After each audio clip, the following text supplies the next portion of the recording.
Definite ways to build value, when it comes to a siding project. Again, primary product that we sell is James Hardie fiber cement. One of the main ways that, when I was a salesman, that I would look at someone's house first is if I lived in that house. And one thing that I always try to do is to make sure that I'm giving that homeowner the best value. As it pertains to the siding aspect of it, your soffits and your fascias, those are one way that we can build value and help reduce the cost by not doing them. When I look at the soffits, those are pointing downwards. The abuse from the elements that they take, it should be minimal unless you have something wrong with your roof or with your gutters. And of course, that's a completely different issue. The fascia boards that are behind the gutters, your eaves fascia, those are relatively well protected again, unless you've got problems with some of those other areas that I had already mentioned.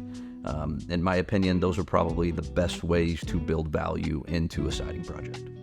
Some of the negative things that I've heard in terms of reducing the cost of siding would be using subpar materials in certain areas to where the homeowner might not necessarily know, right? Generally speaking, when we do a project like this is the first time a homeowner has selected to do siding, right? We want to do it once, and once you do it once, you're probably never going to do it again unless you move homes. So some companies will use subpar materials as it pertains to your moisture barrier and your fasteners.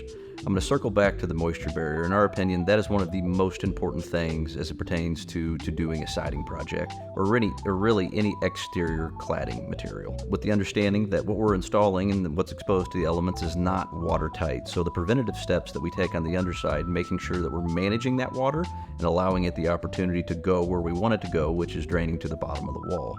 We pride ourselves on our installation processes. We have a siding system, a window and door system, and our production team and our installers have all been trained on these systems, making sure that we're maximizing the performance of the products that we're installing.